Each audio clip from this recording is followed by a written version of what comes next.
Bab 33, Akademi Changmu. Mileye membawa adiknya kembali ke mansion. Lin Siye tertidur begitu dia kembali ke mansion. Setelah meletakkan Lin Siye di tempat tidur, Lin Siye meringkuk dan tubuhnya terus menggigil. Mileye terkejut, dia dengan menambahkan satu selimut untuk Lin Siye, tetapi Lin Siye masih tetap kedinginan. Melihat adegan ini, Mileye agak panik. Seperti teringat akan sesuatu, dia dengan cepat mengeluarkan giok api langit yang tergantung di leher Lin Siye, tapi ketika dia melihat giok api langit itu, dia tertegun.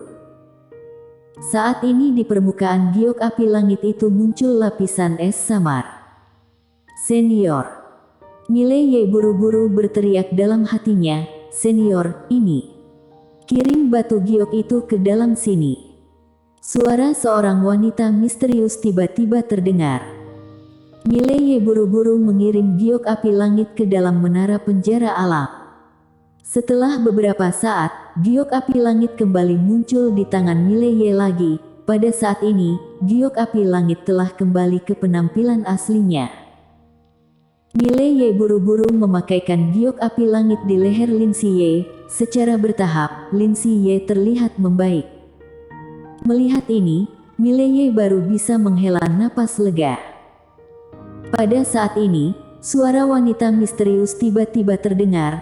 99% dari kekuatan spiritual dan asal-usul batu giok itu telah hilang. Paling lama bisa bertahan sekitar 1 hari, batu giok ini akan menjadi batu sampah. Kamu harus cepat membuat rencana ke depan. Batu sampah. Ekspresi Mileye berangsur-angsur menjadi serius. Kalau giok api langit ini tidak efektif lagi, bagaimana adiknya bisa menahan energi dingin itu? Setelah beberapa saat, Mileye meninggalkan ruangan. Di luar pintu, sembari melihat bulan yang cerah di atas langit malam, tangan Mileye terkepal kencang. Besok adalah hari penerimaan murid di Akademi Changmu. Akademi Changmu. Akademi Changmu adalah akademi terbesar di seluruh kerajaan Jiang. Begitu bergabung dengan akademi ini, dia dapat mencari perawatan medis untuk adiknya. Dengan begitu adiknya tidak harus tersiksa.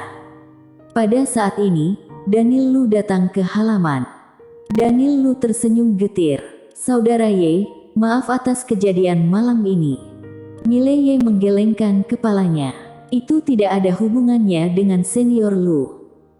Daniel Lu berkata dengan pelan, "Tadinya aku lumayan optimis dengan pangeran tertua, tapi kejadian hari ini membuatku sadar bahwa dia tidak seperti yang aku bayangkan. Anak-anak keluarga kerajaan ini, mereka benar-benar pintar membuat citra diri yang bagus."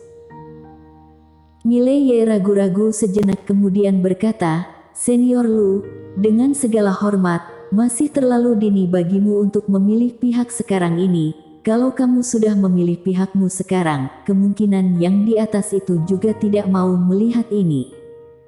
Daniel Lu tersenyum getir. "Tentu saja aku tahu ini, hanya saja kalau saat ini masih belum memilih mau berdiri di pihak mana, kedepannya takutnya tidak sempat lagi." Mileye menggelengkan kepalanya. "Dengan segala hormat, saat ini senior Lu hanya perlu setia kepada Baginda yang mulia. Selama yang mulia tidak meninggal, senior Lu dan keluarga Lu akan baik-baik saja." Daniel Lu mengangguk. "Aku juga sedang memikirkan hal ini. Keluarga Lu tidak ingin terlibat dalam perselisihan perebutan posisi pangeran ini lagi." Mileye mengangguk dan tidak mengatakan apa-apa lagi. Pada saat ini, Daniel Lu berkata sambil tersenyum, "Saudara Ye, besok adalah hari penerimaan murid Akademi Changmu. Pada saat itu, putraku yang tidak berguna itu masih harus memohon bantuan dari saudara Ye saat di akademi nanti." Mileye berkata sambil tersenyum, "Senior Lu, aku masih belum tentu bisa masuk ke Akademi Changmu." Daniel Lu menggelengkan kepalanya sedikit. "Kalau Akademi Changmu tidak menerimamu, itu adalah kerugian terbesar mereka." Mileye tersenyum dan tidak mengatakan apa-apa. Setelah Daniel Lu pergi, Mileye kembali ke dalam menara penjara alam. Begitu dia kembali ke menara penjara alam, dia menemukan bahwa sepertinya ada suara di lantai atas. Sangat kecil, tapi dia mendengarnya. Mileye berkata dengan suara berat, "Senior, itu." Wanita misterius berkata, "Menurutmu seharusnya apa?" Mileye tersenyum getir. "Senior, sebenarnya ada keberadaan seperti apa di lantai kedua ini?" Setelah hening beberapa saat, wanita misterius menjawab, "Bukan sesuatu yang baik." Singkatnya, setelah masuk akademi, kamu harus menemukan cara untuk menemukan pedang roh agar bisa meningkatkan tingkatan alammu. Semuanya harus dipercepat. Mileye mengangguk. Menara penjara alam yang saat ini membuatnya sulit untuk merasa nyaman, atau harusnya dikatakan bahwa dia sedikit gelisah sepanjang waktu. Karena dia sendiri merasa bahwa keberadaan di tingkat kedua ini tidak baik. Tidak ada dasar apa-apa, hanya sebuah perasaan. Perasaan ini adalah perasaan yang diberikan menara penjara alam padanya.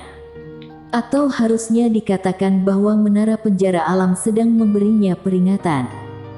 Seperti yang dikatakan wanita misterius, dia harus cepat. Tentu saja, prioritas utamanya sekarang adalah bergabung dengan Akademi Changmu. Sehari berlalu. Di pagi hari, matahari merah perlahan naik. Mileye membawa adiknya, Lin Siye, keluar dari gerbang mansion. Di luar gerbang sudah ada Daniel Lu dan si gemuk Brady Lu. Daniel Lu melirik Mileye. Hari ini Mileye memakai jubah warna putih. Dia memang sangat tampan, tetapi kalau dia sedikit saja berdandan, penampilannya akan semakin gagah. Kalau ditambah ada sebilah pedang di pinggangnya untuk menunjukkan identitasnya sebagai kultivator pedang, maka banyak gadis di kota akan terpesona dibuatnya.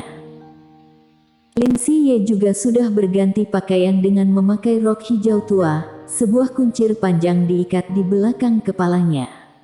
Meskipun masih sangat muda, semua orang bisa melihat bahwa ini adalah cikal bakal seorang wanita cantik. Dalam beberapa tahun lagi, dia pasti akan menjadi wanita yang memikat banyak pria. Setelah melihat penampilan kedua kakak beradik itu, Daniel Lu semakin yakin bahwa asal-usul kakak beradik ini pasti tidak sederhana. Setelah mengalihkan pemikirannya, Daniel Lu berkata sambil tersenyum, "Saudara Ye, ayo pergi." Mileye mengangguk, lalu menarik Lin Siye dan mengikuti Daniel Lu serta putranya berjalan ke kejauhan. Tempat mereka tidak jauh dari Akademi Changmu, jadi mereka memilih untuk berjalan kaki. Ibu kota kerajaan hari ini bisa dibilang luar biasa semarak. Pendaftaran Akademi Changmu bisa dibilang merupakan prioritas utama ibu kota kerajaan. Cara terbaik untuk sukses di kerajaan Jiang adalah masuk ke Akademi Changmu. Segera setelah kamu memasuki Akademi Changmu, dapat dibilang statusmu langsung meningkat. Oleh karena itu, setiap kali penerimaan murid Akademi Changmu, para jenius berbakat dari seluruh kerajaan Jiang akan datang, dan ketika para jenius ini datang, keluarga mereka secara alami akan menemani. Jadi, ibu kota kerajaan menjadi semakin semarak. Sebenarnya ada yang Mileye tidak tahu, yaitu kalau tidak ada Daniel Lu, dia dan adiknya bahkan tidak akan dapat menemukan tempat tinggal ketika datang ke ibu kota kerajaan ini, karena semua penginapan di ibu kota kerajaan pada dasarnya telah habis dipesan sebulan yang lalu. Lin Siye sangat senang hari ini, karena Mileye akan bergabung dengan Akademi Changmu hari ini. Setelah Mileye bergabung dengan Akademi Changmu, Mileye tidak akan sendirian lagi. Dia akan memiliki seseorang untuk diandalkan dan masa depan yang baik. Pada saat itu, bahkan kalau penyakitnya tidak sembuh, dia juga bisa tenang. Memikirkan hal ini, Lin Siye memiringkan kepalanya dan melirik Mileye. Dia memegang tangan Mileye dengan erat. Kalau boleh, dia juga ingin hidup, Karena sejak ibunya meninggalkan mereka berdua, kakaknya sudah terlalu lelah. Dia tidak takut mati, tetapi dia takut bahwa setelah mati, kakaknya akan sendirian. Ada semakin banyak orang di jalan, orang-orang ini semua menuju satu arah. Akademi Changmu. Di sebelah utara ibu kota kerajaan, ada sebuah gunung besar yang disebut Gunung Changshan, yang tingginya hampir 1000 kaki. Ketika berdiri di lereng gunung, kamu dapat melihat seluruh ibu kota kerajaan. Di atas Gunung Changshan ini adalah Akademi Changmu. Dalam perjalanan, Daniel Lu berkata sambil tersenyum, Akademi Changmu ini memiliki sejarah panjang. Di negara kami, sudah berkali-kali ganti dinasti, tetapi Akademi Changmu selalu ada. Sama seperti Paviliun Zuixian, keduanya adalah raksasa sebenarnya. Mile Ye berkata dengan berat, apakah ada Akademi Changmu di negara lain? Daniel Lu mengangguk, tentu saja ada.